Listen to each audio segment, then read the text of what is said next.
Good evening, Jerika. And a manhunt is underway as we speak for the suspect. Authorities say as a law enforcement officer and drove what looked like a police car. He is considered armed and dangerous and may have intended to target other lawmakers. My good friend and colleague, Speaker Melissa Hortman, and her husband Mark were shot and killed early this morning in what appears to be a politically motivated assassination. Law enforcement sources tell CBS News that 57-year-old Vance Belter is the suspect seen here in surveillance video in the two early morning shootings in suburban Minneapolis. Belter is no stranger to Minnesota politics. He was appointed twice to the governor's Workforce Development Commission, most recently by Governor Walz. Melissa Hortman was a fixture in the state capitol, the Democratic leader of the Minnesota House, and a former speaker. She was shot multiple times along with her husband, Mark. State Senator John Hoffman and his wife were seriously wounded.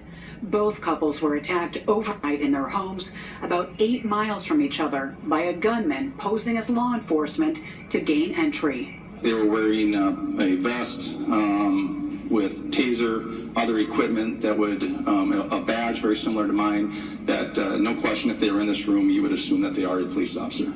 Police say Hoffman and his wife were shot first around 2 a.m. When police decided to check on Hortman's home as a precaution, they encountered the suspect and exchanged fire. He retreated into the house but escaped on foot through a back door. The gunman left behind an SUV that officials say looked exactly like a police car. Inside the vehicle, a law enforcement source tells CBS News there was an extensive list of possible targets and the names of more than 50 individuals, including abortion rights advocates, abortion facilities, as well as the names of officials outside Minnesota. Also in the vehicle were a number of No Kings flyers. As a precaution, many of the marches in the state were canceled. But one scheduled here at the Capitol drew thousands of people who said they felt even more called to be here. The search for the suspect continues at this hour. Jerika? Jennifer Merrily, thank you. Today, demonstrators gathered in large cities and small towns from coast to coast to oppose President Trump's policies and his push to expand presidential power. CBS's Allie Bauman has been covering the demonstrations from here in New York City and beyond. Allie, good evening. Good evening, Jerika. Protest organizers have been encouraging people to rally in every city except Washington, D.C. today because they say they want to draw the attention away from the president's parade. Persistent rain did not stop tens of thousands of New Yorkers from gathering to protest the policies of President Trump and today's military parade, including Army veteran Ken Wyan. He just doesn't care about veterans. All he cares about is himself and money.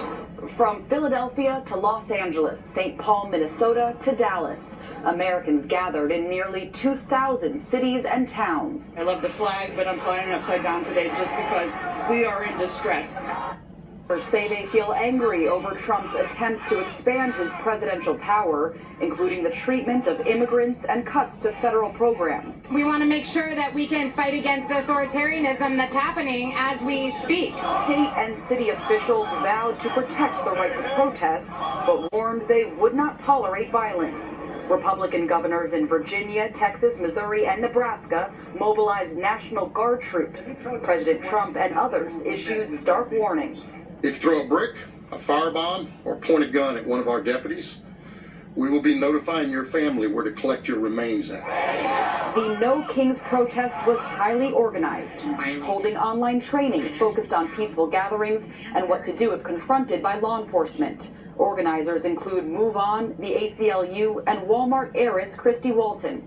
She took out a full-page ad in the New York Times this week promoting the protests. Everything is good. Counter-protesters have latched onto her involvement.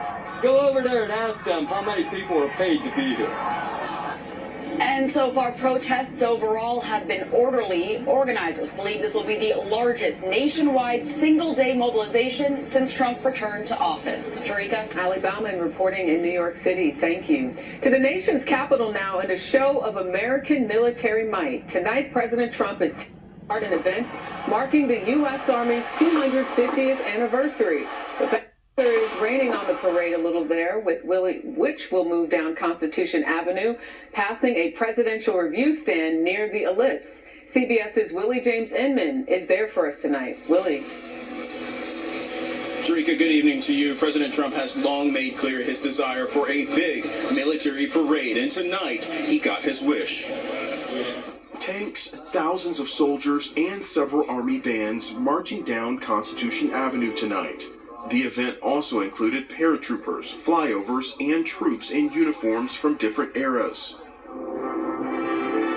Some critics have blasted the event as wasteful and questioned the optics of the celebration, which also happens to take place on the president's 79th birthday. There's a reason why we don't do military parades like Russia and China and North Korea.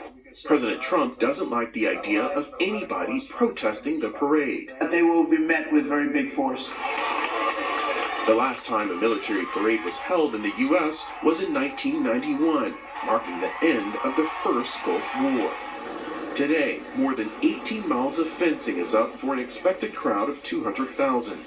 The parade's cost to taxpayers up to $45 million, raising bipartisan concerns. Never been a big fan of goose-stepping soldiers in big tanks and missiles rolling down the streets. The Army also on the hook if tanks damage D.C. roads.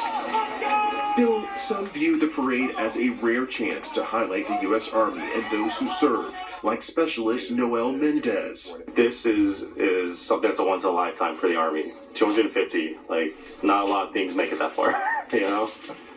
And, for me, my grandfather was in the Army, dad was in the Army, so I guess it was just, common for me to join, too. Now, planning for the Army's anniversary has been in the works for at least 2 years, but it wasn't until this year that organizers began to look into expanding the event to a much larger showcase of what you see behind me. Jerika. All right, Willie James Inman for us. Thank you. Tonight, in about face by the Trump administration, CBS News has learned the White House is pausing most immigration raids on farms, hotels, and eateries. The concern? It's hurting business. CBS's Elise Preston is in Los Angeles with that part of the story. Elise. Jerika, despite the abrupt change by the Trump administration, there are 56,000 people in detention facilities across the country. That's a record and a reason why there is so much apprehension here in Los Angeles. We found a common thread here at LA's Fashion District. It is fear of raids by immigration agents. The business is so bad. Karina Sanchez owns an apparel store. It's one of more than 4,000 independent businesses in the district. It's an area that depends on immigrant labor.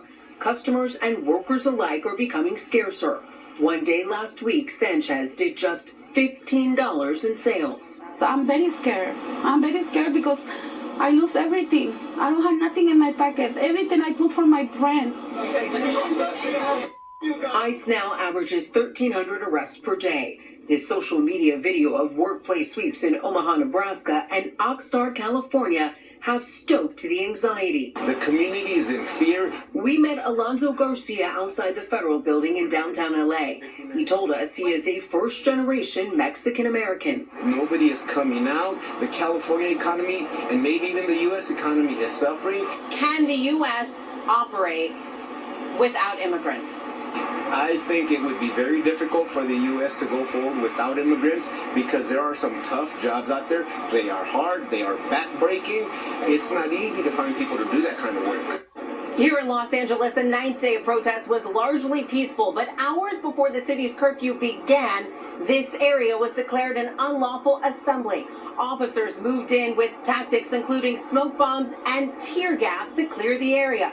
Meanwhile, U.S. Marines stood by guarding the federal property where many arrested by ICE are being detained. Jerika? Elise Preston for us tonight. Thank you. Overseas now, attacks by Israel on Iran are expanding, and so is the crossfire. Tonight, Israel's Iron Dome defense system intercepted a new volley of attacks from Iran. We get more now from CBS's Deborah Pata in Amman, Jordan. Good evening. Iran has launched another wave of strikes against Israel, and the stakes could not be higher for the embattled region as Tehran has called off planned nuclear talks with Washington scheduled for Sunday.